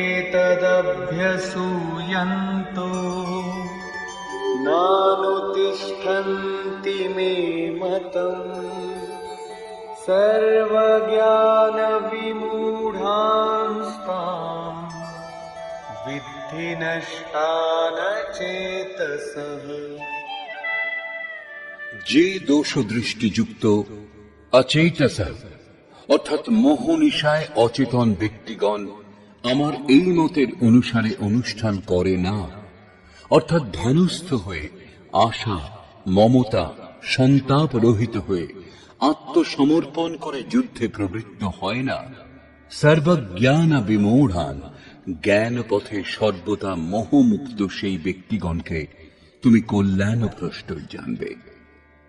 যদি এটাই সত্য, তাহলে লোকে এর অনুষ্ঠান করে না কেন? এই প্রসঙ্গেও বললেন, सदृशं चेष्टते स्वस्याः प्रकृतेर्ज्ञानवानपि प्रकृतिं यान्ति भूतानि निग्रहः किं करिष्यति। সকল প্রাণী নিজের প্রকৃতিকে অনুসরণ করে, স্বীয় স্বভাবের বশীভূত হয়ে কর্মে অংশগ্রহণ করে। প্রত্যক্ষদর্শী জ্ঞানীও নিজের প্রকৃতির অনুরূপ কার্য করেন। প্রাণী নিজের কর্ম অনুসারে আচরণ করে, জ্ঞানী নিজ স্বরূপ অনুসারে। যেমন যার প্রকৃতির প্রভাব, সে সেরকমই কার্য করে থাকে, এটা স্বতঃসিদ্ধ। কেউ এর হাত থেকে নিস্তার পায় না।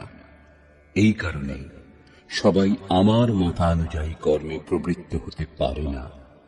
তারা আশা, মমতা, সন্তাপ, শব্দান্তরে রাগ, দ্বেষ এদের ত্যাগ করতে পারে না, যার জন্য কর্মের সম্যক আচরণ হয় না। একেই আরো স্পষ্ট করলেন এবং অন্য কারণ দেখালেন। इन्द्रियस्येन्द्रियस्यार्थे रागद्वेषौ व्यवस्थितौ तयोर्नवशमागच्छेत् तौ ह्यस्य परिपन्थिनौ। ইন্দ্রিয় এবং ইন্দ্রিয়গুলির ভোগে রাগ দেশ স্থিত, এই দুটির বশীভূত হওয়া উচিত নয়। কারণ এই কল্যাণ পথে কর্মমুক্ত হওয়ার প্রত্যক্ষ পদ্ধতিতে রাগ ও দেশ শত্রু হিসেবে দুর্ধর্ষ আরাধনাতে বাধার সৃষ্টি করে। শত্রু যখন অন্তরে, তখন বাইরে কার সঙ্গে কি যুদ্ধ করবে? ভোগের সংসর্গে শত্রু থাকে এবং আমাদের অন্তঃকরণেই বাস করে। কাজেই এই যুদ্ধ অন্তঃকরণের যুদ্ধ। কারণ দেহটাই ক্ষেত্র, যার মধ্যে স্বজাতীয় বিজাতীয় দুটি প্রবৃত্তি বিদ্যা এবং অবিদ্যা রূপে থাকে, যারা মায়ারই দুটি অঙ্গ। এই প্রবৃত্তিগুলির অতীত হওয়া স্বজাতীয় প্রবৃত্তিকে আয়ত্ত করে বিজাতীয়কে নিশ্চিহ্ন করাই যুদ্ধ। বিজাতীয় নিশ্চিহ্ন হলে স্বজাতীয়ের উপযোগিতা আর থাকে না।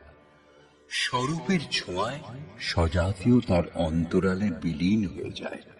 এইভাবে প্রকৃতির পার পাওয়াই যুদ্ধ, যা ধ্যান দ্বারা সম্ভব।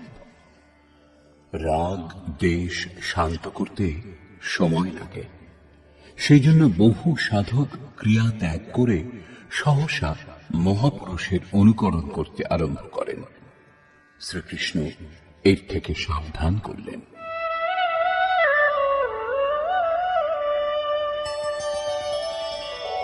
श्रेयान् स्वधर्मो विगुणः परधर्मात् स्वनुष्ठिता स्वधर्मे निधनं श्रेयः परधर्मो भयावहः। একজন সাধক 10 বছর ধরে সাধনায় প্রবৃত্ত এবং অন্য একজন আজ সাধনায় প্রবৃত্ত হয়েছে, উভয়ের ক্ষমতা এক হবে না। প্রারম্ভিক সাধক যদি তার অনুকরণ করে তাহলে সে তার নিজের যোগ্যতাটুকুও হারিয়ে ফেলবে। এই প্রসঙ্গে শ্রীকৃষ্ণ বলছেন, উত্তম রূপে আচরিত পরধর্ম অপেক্ষা গুণরহিত নিজ ধর্ম অধিক উত্তম। কর্মে প্রবৃত্ত হওয়ার স্বভাবগত ক্ষমতাই স্বধর্ম। নিজের ক্ষমতা অনুসারে সাধক কর্মে প্রবৃত্ত হলে একদিন মুক্তি লাভ করে। অতএব স্বধর্ম আচরণে মৃত্যুও পরম কল্যাণকর। যেখানেই সাধনে ছেদ পড়ে আবার দেহ লাভ করার পর সেখান থেকেই পুনরায় যাত্রা আরম্ভ হয়। আত্মার মৃত্যু হয় না। দেহের বস্ত্রের পরিবর্তন হলেও বিচার বুদ্ধি বদলায় না। নিজের থেকে শ্রেষ্ঠ ব্যক্তির অনুকরণ করতে আরম্ভ করলে সাধক ভয় পাবেন। ভয় প্রকৃতিতে হয়, পরমাত্মায় নয়। প্রকৃতির আবরণ আরো ঘনীভূত হবে। ভগবৎ পথে অনুকরণের বাহুল্য দেখা যায়। একবার পূজ্য মহারাজজির প্রতি আকাশবাণী হয়েছিল যে তিনি যেন অনুসূয়াতে গিয়ে বসবাস করেন। তখন তিনি জম্মু থেকে চিত্রকূট এসেছিলেন এবং অনুসূয়ার ঘোর জঙ্গলে বাস করতে আরম্ভ করেছিলেন। অনেক মহাত্মা ওই পথ দিয়ে যাতায়াত করতেন। তাদের মধ্যে একজন লক্ষ্য করেছিলেন যে পরমহংসজি দিগম্বর অবস্থাতে থাকেন এবং তার সম্মানও অনেক। তখন সেই মহাত্মা কৌপিন ত্যাগ করলেন। দণ্ডকমণ্ডলু অন্য এক সাধুকে দিয়ে ত্যাগী দিগম্বর সেজে বসলেন। কিছুকাল পরে এসে দেখলেন পরমহংসজি লোকের সঙ্গে কথাবার্তা বলেন, প্রয়োজন মতো সময় সময় তাড়না দেওয়ার ছলে অপশব্দও ব্যবহার করেন। মহারাজজির প্রতি আদেশ হয়েছিল তিনি যেন ভক্তদের কল্যাণার্থে কিছু তিরস্কার করেন, এই পথের পথিকদের উপর প্রখর দৃষ্টি রাখেন। মহারাজের অনুকরণ করে সেই মহাত্মাও গালাগাল দিতে আরম্ভ করলেন, কিন্তু তার পরিবর্তে লোকেও তাকে ভালো মন্দ দু কথা শুনিয়ে দিত। তিনি তখন বলেছিলেন, পরমহংসজিকে কেউ কিছু বলে না, আর এখানে তো মুখে মুখে জবাব দিচ্ছে। বছর 2 পরে ফিরে এসে সেই মহাত্মা দেখেছিলেন যে পরমহংসজি গদিতে বসে লোকে পাখা দিয়ে বাতাস করছে, চামর ব্যজন করছে। তিনিও দেখা দেখি সেই জঙ্গলের এক ভাঙা বাড়িতে তক্তপোষা নিয়ে তাতে গদি পেতে 2টি লোক নিযুক্ত করলেন চামর ব্যজন করবার জন্য। প্রতি সোমবার ভিড় হতে লাগল। পুত্রের ইচ্ছুক 50 টাকা দিন, কন্যার ইচ্ছুক 25 টাকা দিন, পরন্তু কথায় বলে উঘরে অন্ত না হই নিবাহ। 1 মাসের মধ্যেই সেই সাধুকে সে স্থান ত্যাগ করে অন্যত্র যেতে হয়েছিল। মান প্রতিষ্ঠা সব খুইয়ে বসেছিলেন। এই ভগবৎ পথে অনুকরণের কোন স্থান নেই। সাধকের উচিত স্বধর্মেরই আচরণ করা। স্বধর্ম কি? 2য় অধ্যায়ে শ্রীকৃষ্ণ স্বধর্মের উল্লেখ করেছিলেন। স্বধর্ম লক্ষ্য করলেও তুমি যুদ্ধ করার উপযুক্ত পাত্র। এর চেয়ে শ্রেষ্ঠ কল্যাণকর পথ ক্ষত্রিয়ের জন্য আর নেই। স্বধর্মে অর্জুন ক্ষত্রিয়। যোগেশ্বর সংকেত করলেন, অর্জুন, যারা ব্রাহ্মণ তাদের জন্য বেদের উপদেশ ক্ষুদ্র জলাশয়ের তুল্য। তুমি বেদের ঊর্ধ্বে ওঠো এবং ব্রাহ্মণ হও। অর্থাৎ স্বধর্মে পরিবর্তন সম্ভব। এখানে পুনরায় বললেন, রাগ দেশের বশীভূত হয়েও না, এদের কাটিয়ে ওঠো। স্বধর্মই শ্রেয়স্কর। তার বলবার অর্থ এই নয় যে অর্জুন কোন ব্রাহ্মণের অনুকরণ করে তার মতো বেশভূষা ধারণ করুক। কর্মের একমাত্র পথকেই মহাপুরুষগণ 4টি শ্রেণীতে বিভক্ত করেছেন: নিকৃষ্ট, মধ্যম, উত্তম এবং অতি উত্তম। এই শ্রেণী বিভাগকে সাধকের জন্য ক্রমশ শূদ্র, বৈশ্য, ক্ষত্রিয় এবং ব্রাহ্মণের সংজ্ঞা দিলেন। শূদ্র স্থিতি, সেবা ধর্ম থেকেই কর্মের আরম্ভ হয় এবং সাধনাক্রমে ওই সাধকই ব্রাহ্মণের স্থিতি লাভ করতে পারেন।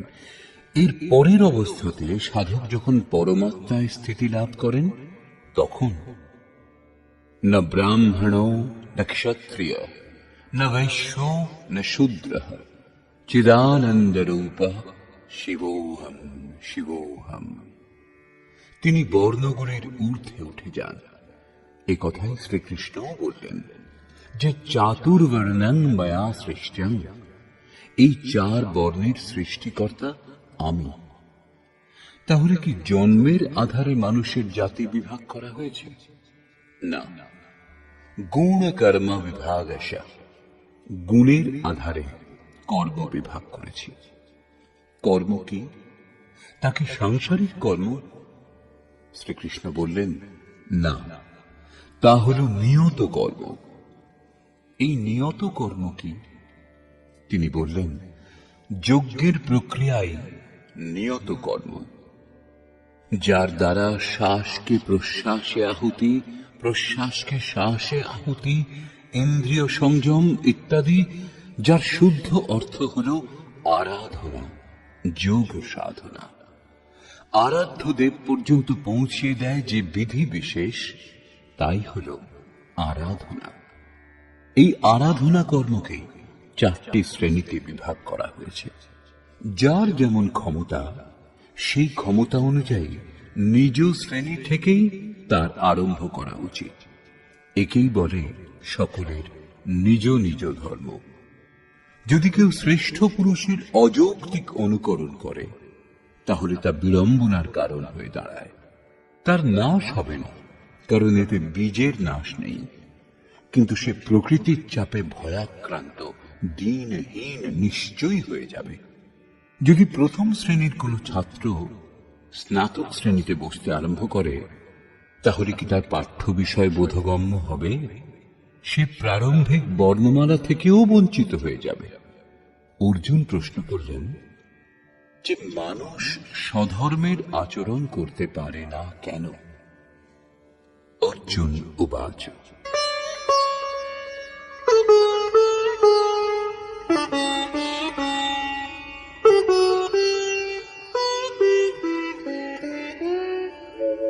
अथ केन प्रयुक्तोऽयं पापं चरति पुरुषः अनिच्छन्नपि वार्ष्णेय बलादिव नियोजितः।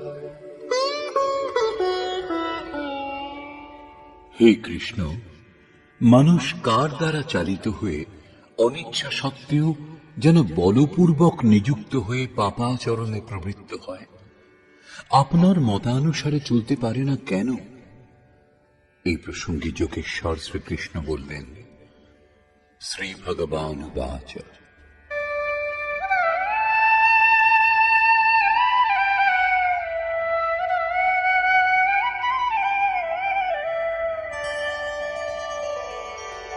कामैष क्रोध एष रजोगुणसमुद्भवः महाशनो महापाप्मा विद्येनमिह वैरिणा।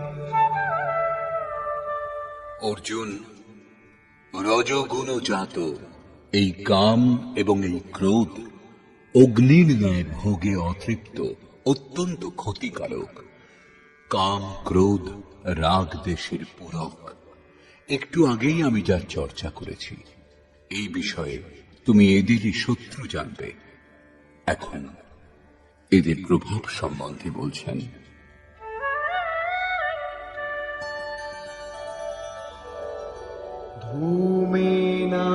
धूमेनाव्रियते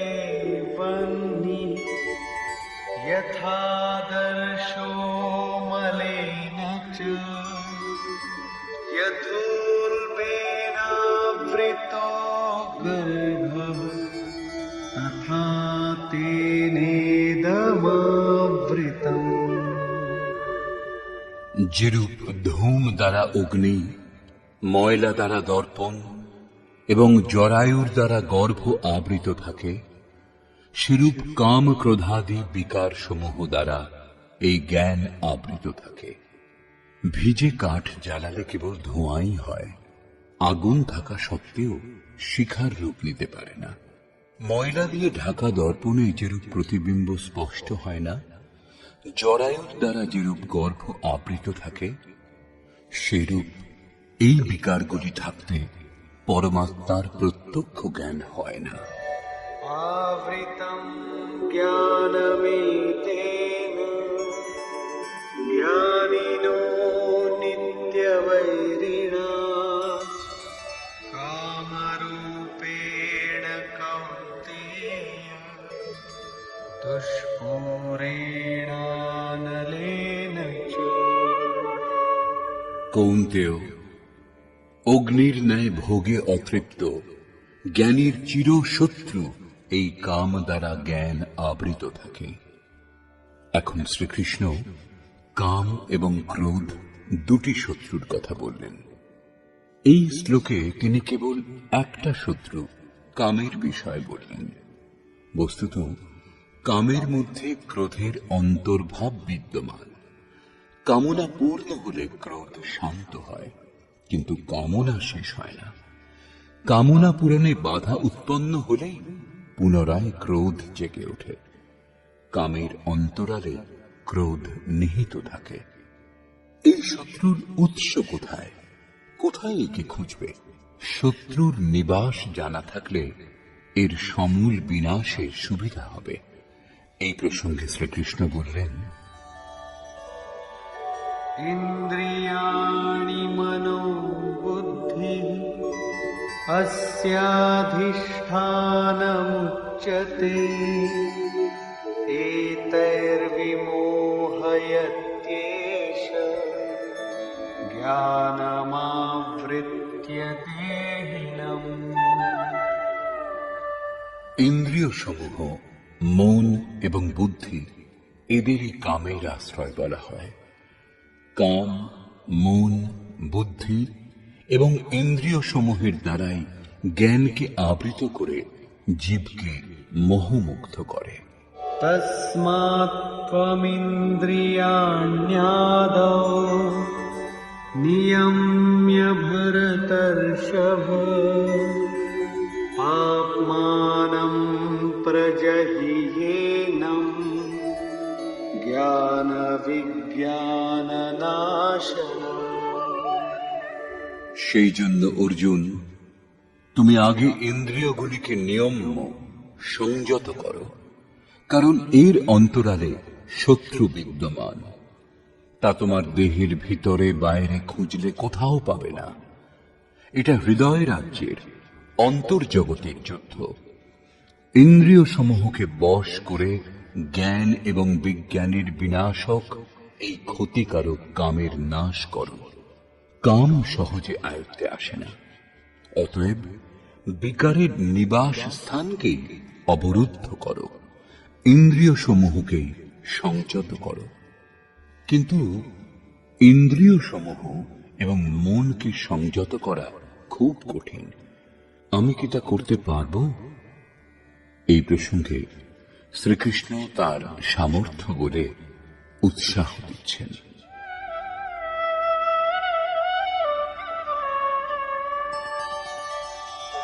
ইন্দ্রিয়াণি পরাণ্যাহুঃ ইন্দ্রিয়েভ্যঃ পরম মনঃ মনসস্তু পরা বুদ্ধিঃ यो বুদ্ধেঃ পরতস্তু সঃ। অর্জুন, এই দেহ থেকে ইন্দ্রিয়গণকে শ্রেষ্ঠ অর্থাৎ সূক্ষ্ম এবং বলবান বলে জানবে। ইন্দ্রিয় সমূহ থেকে মন শ্রেষ্ঠ এবং বলশালী, মন থেকে বুদ্ধি শ্রেষ্ঠ এবং যিনি বুদ্ধির থেকেও অত্যন্ত শ্রেষ্ঠ, তিনি তোমার আত্মা এবং সেই হলে তুমি। সেই জন্য ইন্দ্রিয় সমূহ, মন এবং বুদ্ধি নিরুদ্ধ করতে তুমি সক্ষম।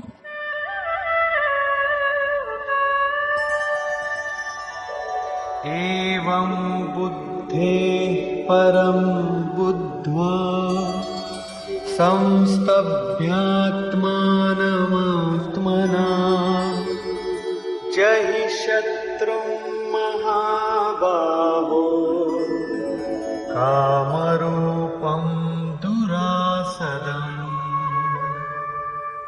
এইরূপ বুদ্ধি থেকে শ্রেষ্ঠ অর্থাৎ সূক্ষ্ম এবং বলবান স্বীয় আত্মাকে জেনে আত্মবল বুঝে বুদ্ধি দ্বারা নিজ মনকে বশ করে অর্জুন এই কামরূপ দুর্জয় শত্রুর নাশ করো।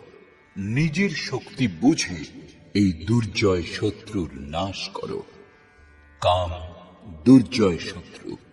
ইন্দ্রিয়গুলির সাহায্যে কাম আত্মাকে মোহমুগ্ধ করে, তাই নিজের শক্তি বুঝে আত্মাকে বলবান জেনে কামরূপ শত্রুর বিনাশ করো। এখানে বলা আবশ্যক, এই শত্রু আন্তরিক এবং যুদ্ধ অন্তর্জগতেরই। নিষ্কর্ষ, প্রায় গীতা শাস্ত্রের যারা ভক্ত এবং ব্যাখ্যাকার, তারা বর্তমান অধ্যায়ের নাম কর্মযোগ দিয়েছেন, কিন্তু এটা সঙ্গত বলে মনে হয় না। দ্বিতীয় অধ্যায়ে যোগেশ্বর কর্মের নাম নিয়েছেন। তিনি কর্মের মহত্ব প্রতিপন্ন করে তার মনে কর্ম জিজ্ঞাসা জাগ্রত করলেন এবং বর্তমান অধ্যায়ে তিনি কর্মকে পরিভাষিত করলেন যে যজ্ঞের প্রক্রিয়া কর্ম। এখানে একথা প্রমাণিত হচ্ছে যে যজ্ঞ কোনো নির্ধারিত দিক অর্থাৎ বিধি বিশেষ। এছাড়া জগতে যা কিছু করা হয় তা এই লোকেরই বন্ধন। শ্রীকৃষ্ণ যে কর্ম সম্বন্ধে বলবেন সে কর্ম মোক্ষ সে শুভাত অর্থাৎ সংসার বন্ধন থেকে মুক্তিদায়ক কর্ম। শ্রীকৃষ্ণ যজ্ঞের উৎপত্তির বিষয়ে বললেন। যজ্ঞ থেকে আমরা কি ফল লাভ করি তার বিশেষত্বের চিত্রণ করলেন। যজ্ঞ অনুষ্ঠানের উপর জোর দিলেন। তিনি বললেন, এই যজ্ঞের প্রক্রিয়ায় কর্ম, যে অনুষ্ঠান করে না সে পাপী, আরাম প্রিয়, ব্যর্থই জীবন ধারণ করে। পূর্ব মহর্ষিগণ কর্ম করে পরম নৈষ্কর্ম সিদ্ধি লাভ করেছিলেন। তারা আত্মতৃপ্ত, তাদের আর কর্মের প্রয়োজন নেই। তবু অনুগামীদের পথ প্রদর্শনের জন্য তারা উত্তম রূপে কর্মে প্রবৃত্ত থাকেন। সেই মহাপুরুষগণের সঙ্গে শ্রীকৃষ্ণ নিজের তুলনা করলেন। বললেন, আমারও আর কর্ম করবার প্রয়োজন নেই, কিন্তু অনুগামীদের মঙ্গলের জন্য আমিও সর্বদা কর্মে প্রবৃত্ত। শ্রীকৃষ্ণ স্পষ্ট পরিচয় দিলেন যে তিনিও যোগী। তিনি কর্মে প্রবৃত্ত সাধকগণকে বিচলিত করতে নিষেধ করলেন, কারণ কর্ম করে সেই সাধককে পরম স্থিতি লাভ করতে হবে, না করলে নাশ হয়ে যাবে। এই কর্ম অনুষ্ঠানের জন্য শ্রীকৃষ্ণ ধ্যানস্থ হয়ে যুদ্ধ করতে বললেন। দুচোখ বন্ধ, ইন্দ্রিয় সমূহ সংযত করে, মন নিশ্চল করে চিত্ত নিরুদ্ধ করার অভ্যাস। সে কিরকম যুদ্ধ? না সে সময় কাম, ক্রোধ, রাগ, দেশ ইত্যাদি সাধকের জন্য বাধক হয়ে দাঁড়ায়। এই বিজাতীয় প্রবৃত্তি সমূহের হাত থেকে উদ্ধার হওয়ার চেষ্টাই যুদ্ধ। আসুরি সম্পদ কুরুক্ষেত্র। বিজাতীয় প্রবৃত্তিগুলির এক একটাকে নাশ করে ধ্যানে মগ্ন হওয়ার চেষ্টাই যুদ্ধ। বস্তুত ধ্যানেই যুদ্ধ নিহিত। বর্তমান অধ্যায়ের সারাংশ এটাই। এতে যজ্ঞের বাস্তবিক স্বরূপ স্পষ্ট হয়নি, কর্মের বিধিবিধানেরও সম্যক অনুভব হয়নি। যজ্ঞের স্বরূপ স্পষ্ট হলেই কর্ম কি তা বোঝা যাবে। এখনো কর্ম স্পষ্ট হয়নি। বর্তমান অধ্যায়ে কেবল স্থিতপ্রজ্ঞ মহাপুরুষের প্রশিক্ষণাত্মক দিকের ওপর জোর দেওয়া হয়েছে। এই নির্দেশ গুরুজনদের জন্য। তারা যদি কর্মানুষ্ঠান নাও করেন, তবুও তাতে তাদের কোনো লোকসান নেই, করলে কোনো লাভও নেই। কিন্তু যাদের অভীষ্ট পরম গতি, তাদের জন্য যদি নিয়ম নির্দেশ না দেওয়া হয়, তবে তা যে কর্মযোগ একথা বলা যাবেই বা কি করে?